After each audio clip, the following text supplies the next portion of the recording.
I'm Monty. This is the Marriage Bites podcast. We get real about the joys and challenges of marriage through bites of wisdom we have learned over the years. Our aim is to share this wisdom with you so your marriage won't bite.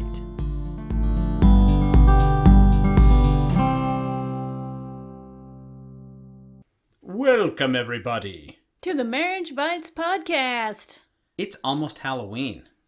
By the time this comes out, it's going to be past Halloween. It's going to be almost Thanksgiving. Yeah.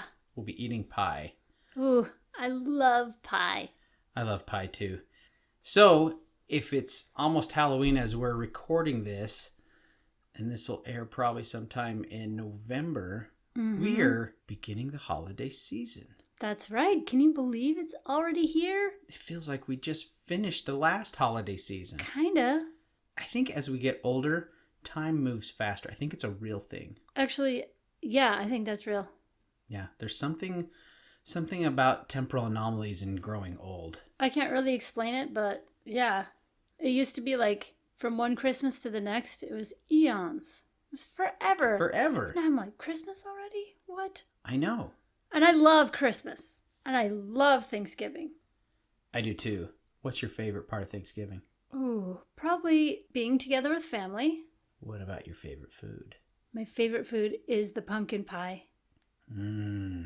Pie. Or the rolls. Homemade rolls. Homemade rolls with a little bit of mayo and some turkey, and then a piece of pie. Or homemade jam on the roll. Oh yeah, homemade jam. Some years we have Thanksgiving preview, where we'll have some pumpkin pie like 2 weeks before, or we'll make, I don't know, something that is normally a Thanksgiving Day food. Because we just can't wait. Yeah, I'm just so excited. You have to make some pie to make sure you don't screw it up. Yes, to make sure for that the you don't official event. Leave the sugar out, for example. Yeah, never happened to me That ever. has never happened. Yeah. A few years ago, I made a pumpkin pie, and it looked so good, and I was so proud of it. And then we all dug into it, and it's like, this doesn't taste right. Something's wrong. I had forgot to put the sugar in it. And it happened again the next time you made pumpkin pie. It did, and then it happened almost a third time, but the kids reminded me at the last moment. I'm like, how am I forgetting sugar? What? I'm usually pretty good at the pastry type stuff. You are really good at that. It was just this weird thing, but... It might have been my body crying out, no more sugar! That could be. Well, if we just put a little bit of sugar on top of the pie, it worked out. It still tasted good. Yeah. We still ate it. I think Wilford Brimley and his whole diabetes thing was like coming after me. It's like he was projecting on me not to eat sugar. Yes.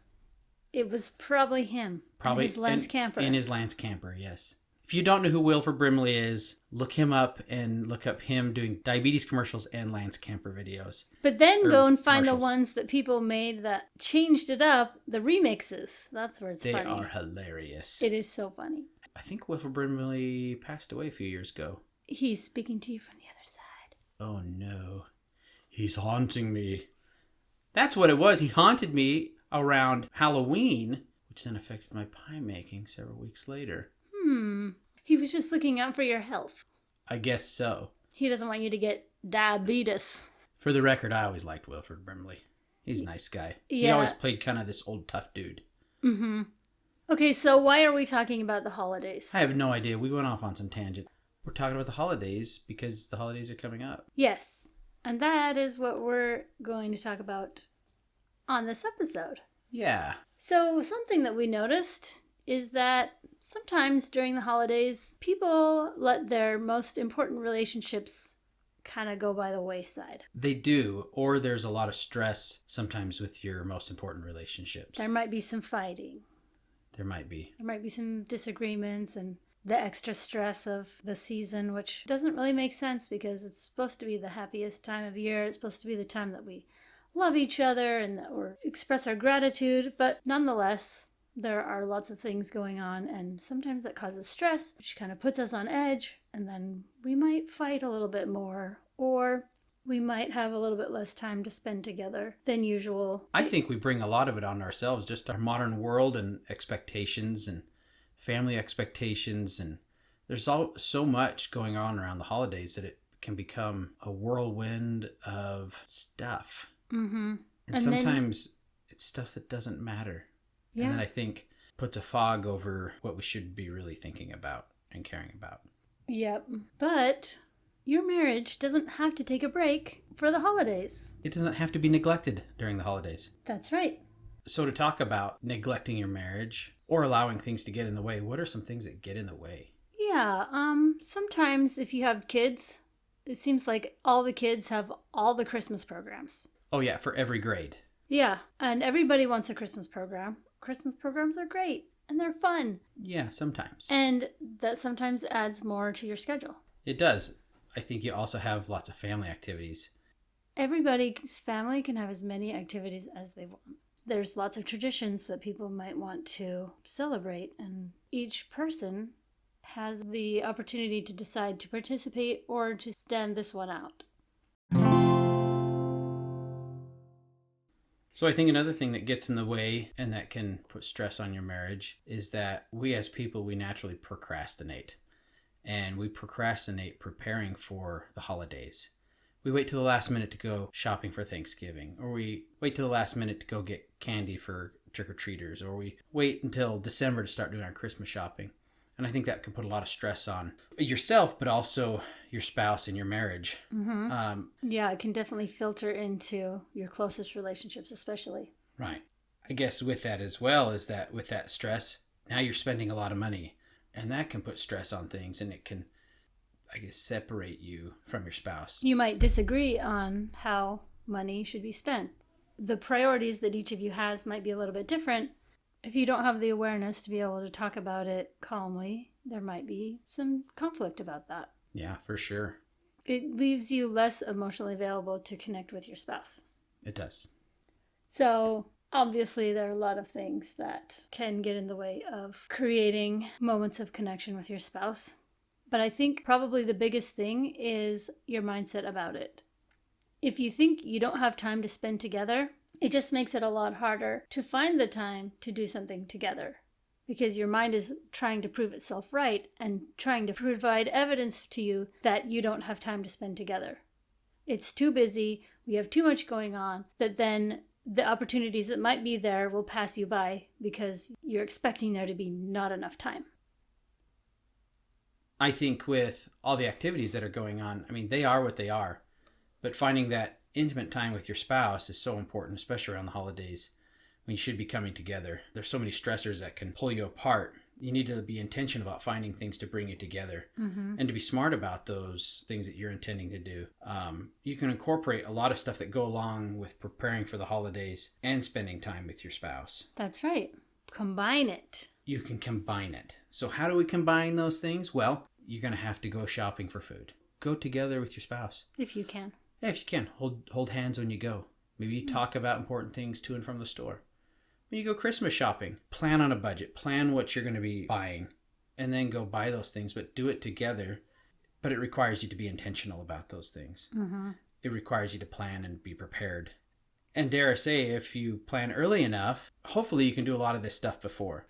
One other thing that we have done too to prepare is that we have asked our kids throughout the year what they want for Christmas, or just what they want for a birthday, or what thing they would really like. And we write those things down. So when Christmas does come, or a birthday, we're much more prepared. What I'm trying to get at is if you prepare and get a lot of this stuff done beforehand, or you save up your money so you can do your purchasing quickly, that frees up time for you and your spouse to be together and to do things together and to build that connection. Yes. What I think has really been great is that when we have learned about things that our kids want, we write that down and we agree upon the things when we write them down. We have a place where we write them down. And if our kids ever hear this, they're going to try to snoop that. They're going to try to figure out where it's at. But because we've already agreed upon these things, if I have some time and if I remember, I can go and purchase whatever it is online, or I see it in the store, I can purchase it right then and there because we've already agreed to it. Yeah. Of course, I'll need to tell her that I've done it so that we don't buy it again. So another thing that you can do, and we've talked about this on other podcasts, is that you can go on mini dates. You may not have a whole lot of time during the week, but maybe you have a spare evening where there's an hour or two. Or maybe it's morning. Maybe the time that you have is in the morning after the kids have gone to school, before it's time to go to work or something like that. Maybe it's on a weekend or a Sunday afternoon. But I think if you don't plan ahead a little bit And not just about planning ahead, but like if you prioritize spending time together and you put that into your calendar first, then when other things come, you're not just pushing your relationship aside and being like, well, there's no time for that. You may decide to honor your calendar and do the thing that you had planned with your spouse rather than doing that other thing that came up. That's always an option. But if it's planned in the calendar and you do what you've planned, then you will make sure to carve out that time and safeguard that time that you've planned to spend together has been safeguarded so that you don't get to the end of December and go, I haven't seen you in a couple months. Feels like we haven't even talked in all this time. Right, right.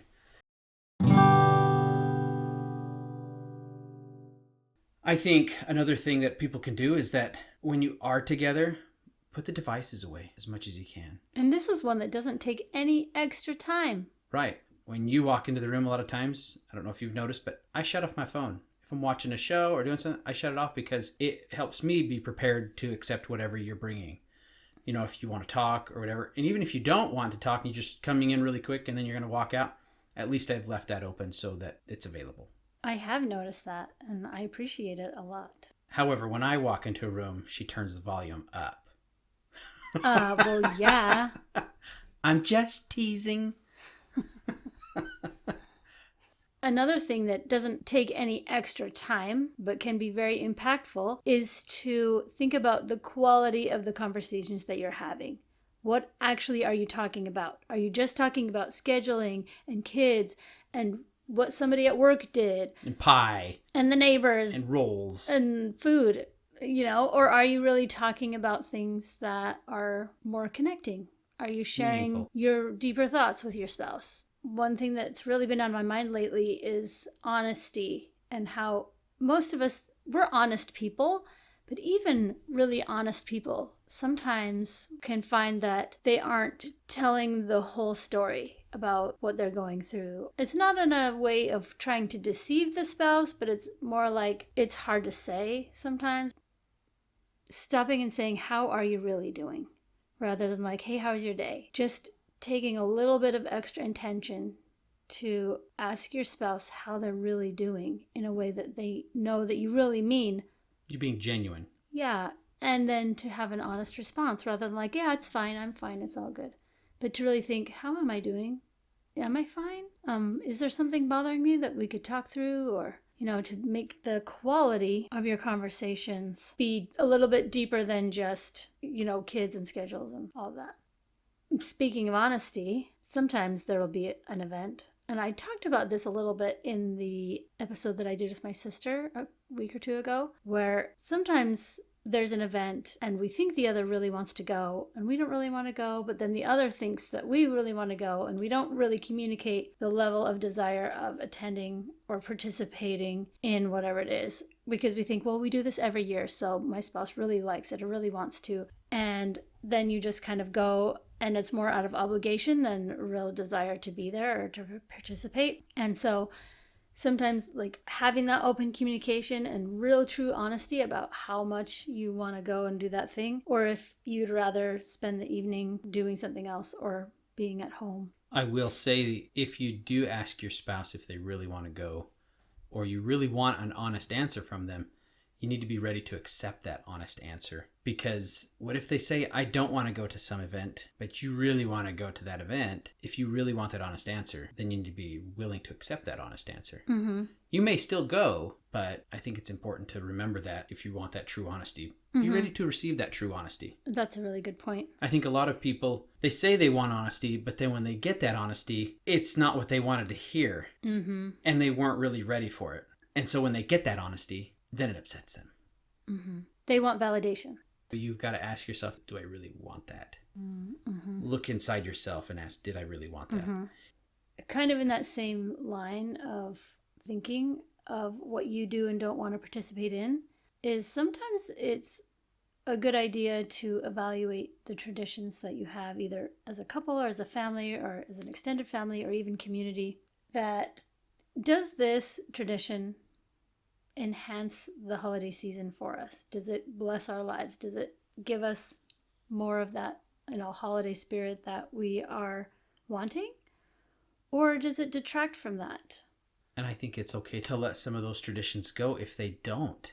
I think especially when you're newlyweds, you have certain traditions. When you have young kids, you have certain traditions. Those traditions might morph and change, or they might become obsolete and need to be sent packing. Mm-hmm. And I do believe that traditions are important. I think we all think traditions are important. Yeah, it's not that I'm just saying, well, just stop all your traditions and just don't worry about it, because it doesn't matter, because traditions really do matter. What if you have so many traditions that you find yourself overwhelmed with them? How do you handle that? Actually, there's a lot of different ways to handle that.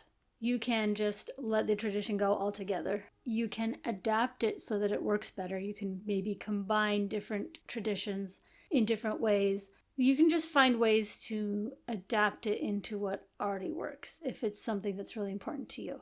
Like making gingerbread houses is a tradition that a lot of people enjoy. And you can make the gingerbread and cut out the pieces and put all the things together. Or you can use graham crackers, or you can buy a purchased ready-made kit. And it's still making a gingerbread house, but it takes so much less preparation. It's so much less stress. So you can keep that tradition, but then find a way to work it into your life that is better for you. That's just kind of an example. It reminds me of the last time we made gingerbread houses for Christmas. We all got COVID and we're all sick, but we made them gingerbread houses. Oh my gosh, I remember that. I was running a fever. Yeah, you were laying in bed and I was the one making everybody happy Christmas cheer with gingerbread houses. I came out and ate some pieces of gingerbread and it didn't seem to help. And then you went back in our room and laid down while I did all the cleanup and all the picture taking and all of the whatever. I didn't know you were sick. I was. Yeah, I was not feeling good.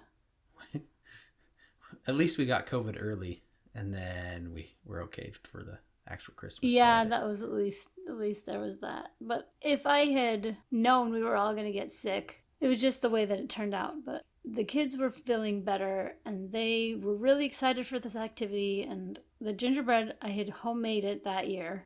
And my kids made some really cool houses and they were fine and they were happy. And I was like, okay, I would have just not done gingerbread houses if I had known that we were all going to get sick. But, you know, it was a really fun year, even though we got COVID early December. That was in 2020. Yeah. Yeah. Fun. It was a COVID Christmas. Yes, it was. What if one spouse really, really wants a certain tradition and the other one doesn't care so much about it? What do you do then? Well, I think that's where your good communication skills and your good understanding skills need to come into play. Mm-hmm.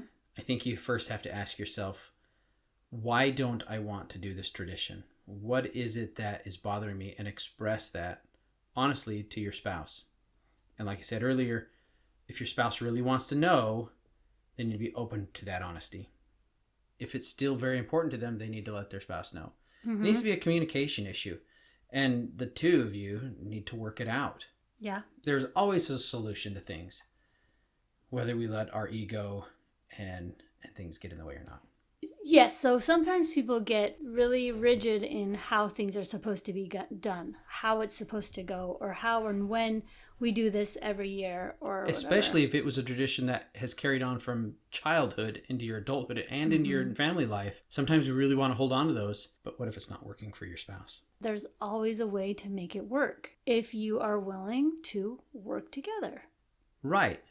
And I think you got to ask yourself, especially if you're the spouse who doesn't want to do the tradition, is it really worth it to fight against this? Mm-hmm. And sometimes it's okay to participate anyway. Sometimes we choose to do things because we love our spouse and we know it's important to them. And this applies not only to holiday times, but sometimes especially in the holidays. It's a matter of getting quiet with yourself and saying, is this something that I'm willing to do because I know my spouse wants it? Right. I think the thing is that you got to look at what you do during the holidays and ask yourself, what can I do or what can we do as a couple to maybe make the holidays a little better, a little less stressful, and a little more joyful? Yeah. And a lot more connecting between the two of you. Mm-hmm. What do you need to do to create more connection and less stress? And it's so specific to you and what you and your spouse are doing. We've talked about just a few little things here, but there's so much more that you could probably do. Yes, and if you really take a look with an open mind, with curiosity, saying, how can we make this work? That if you are committed to making time for what really matters and letting other things go a little bit if needed, maybe not. Maybe you will find a way to work in all the things. So it's not necessarily what you're doing or how much you're doing, but it's sort of like how you're doing it. Are you coming from a place of love and compassion and curiosity? Or are you like in this sort of anxiety, stress, everything's gone wrong, this is never going to work type of mindset? And we all know where that leads. I think that's all we have for everyone today. Yeah. I really like what you did with your nose.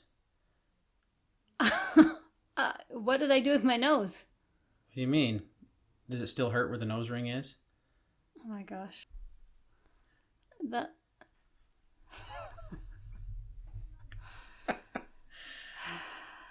Well, everybody, thanks for listening. I think there's a smackdown is about to happen. Oh my gosh. I don't even know where to go from there. Just let it go. I hope that we can make this holiday season the best one ever. That when it comes to January 2nd, you don't feel like you're living next to a stranger. Well, we want you to come into January still feeling connected to your spouse and maybe a little more connected than before. Yeah. It sets you up for the new year so much better. Instead of coming out of the holidays stressed out and then having to build that connection back with your spouse, just keep that connection going and be intentional about creating that. Yeah, well said. Thanks. That's 2 wise things I've said this week. Very good. All right. Well, thanks for listening, everybody. Have a super duper day and or night. Bye.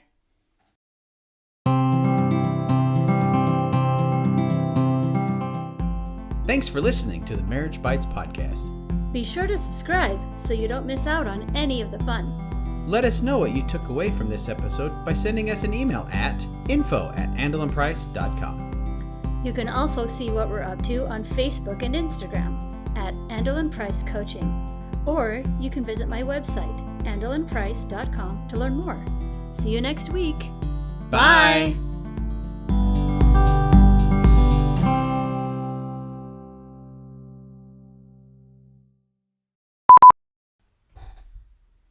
Your chair's squeaky. No, it's not. That's my bum. My bum is squeaky. I need to probably oil it. You get a grease gun out. No. Nope.